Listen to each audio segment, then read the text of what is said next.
Salut les amis! Dans les vidéos précédentes, nous avons installé le serveur FreeIPA et créé des utilisateurs ainsi que des groupes.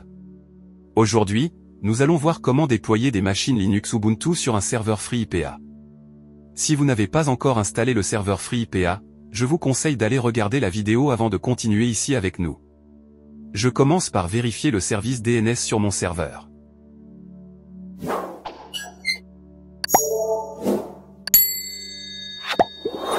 Cela ne fonctionne pas, c'est normal, car nous n'avons pas configuré le service DNS lors de l'installation du serveur FreeIPA. Pour commencer, je vérifie le fichier resolve du DNS. Nous voyons que l'IP du serveur DNS n'est pas correct. J'en profite pour configurer l'adresse IP du serveur FreeIPA statiquement.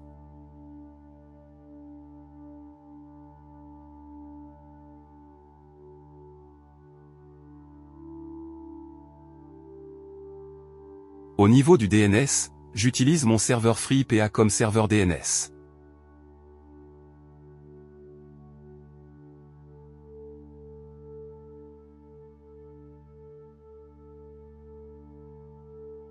Le fichier resolve est maintenant bien configuré.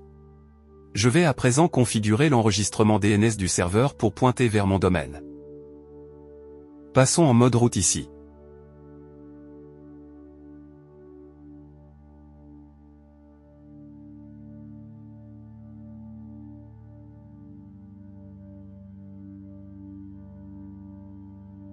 Nous avons là les enregistrements DNS par défaut.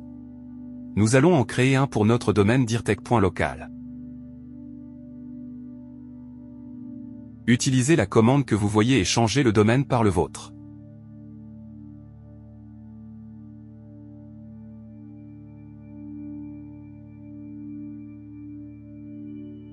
J'ai déjà préparé le script pour l'enregistrement de mon domaine, je le copie et le colle ici. Changez l'adresse du serveur FreeIPA avec la vôtre et aussi le domaine. Vous pouvez aussi changer le serial, c'est au format date année mois jour et numéro de séquence de modification. Enregistrez les modifications.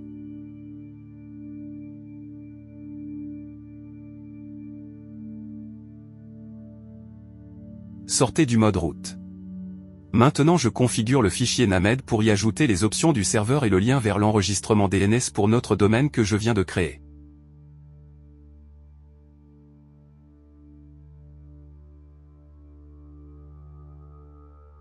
Ajoutez l'adresse IP du serveur DNS ici, dans notre cas, c'est aussi notre serveur FreeIPA.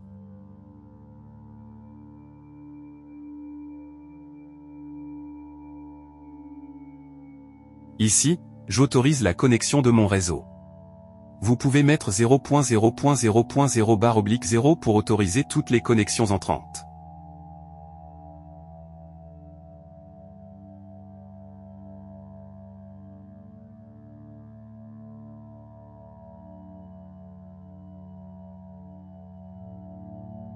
Ensuite ici, j'ajoute un script pour pointer vers l'enregistrement de zone DNS que je viens de créer. Changez le domaine par le vôtre.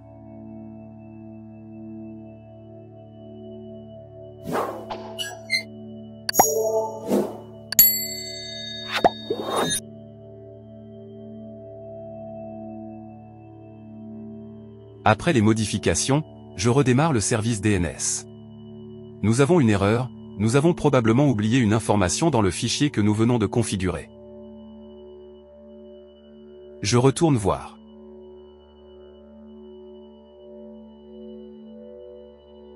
Je vois que j'ai oublié un point virgule ici.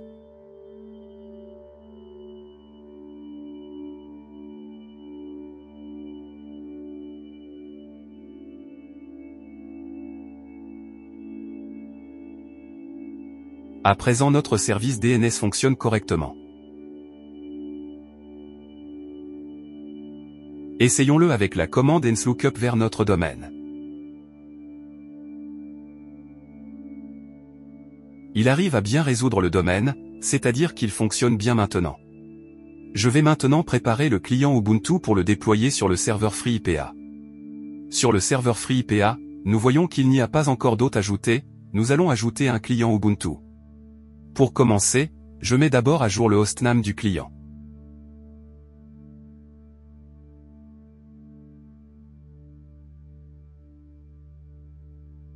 Modifiez aussi le fichier host.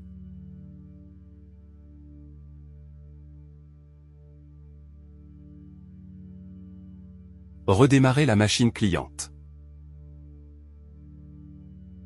Pour faciliter la tâche à ce niveau, vous pouvez utiliser Vagrant pour déployer vos machines clientes. Vous aurez besoin d'écrire un script pour cela. Après le démarrage, le nom de la machine cliente est bien changé. Vérifions que notre client utilise le même serveur DNS que le serveur FreeIPA. Modifiez le fichier resolve pour résoudre le problème.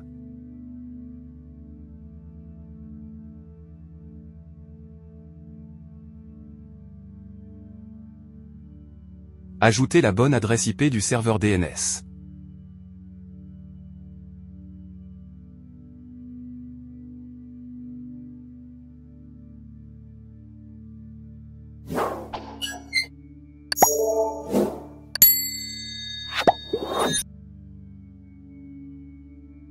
Maintenant, tout fonctionne correctement. Je mets à jour la machine avant d'installer le client FreeIPA.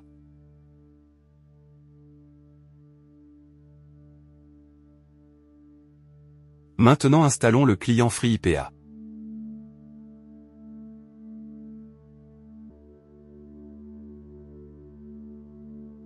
Confirmez le royaume Kerberos de votre serveur FreeIPA. Ensuite entrez le serveur Kerberos du royaume. Enfin, entrez le serveur administratif du royaume.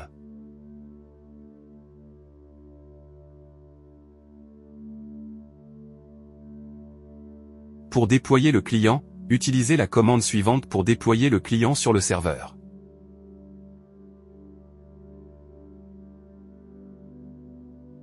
L'option mcomdir permet de créer des répertoires pour les utilisateurs qui vont se connecter à la machine. Si vous rencontrez le problème de synchronisation NTP, ajoutez l'option -n à la fin de la commande. Entrez le domaine.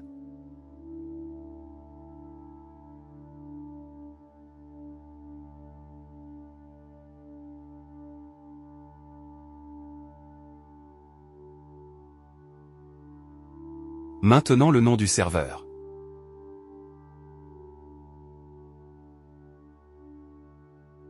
Répondez oui ici.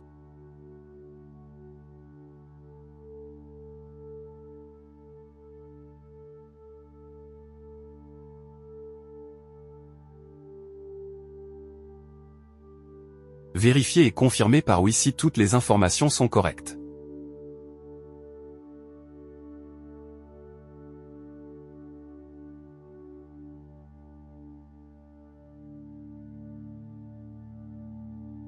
Connectez-vous avec le compte d'administration du serveur pour autoriser le déploiement du client.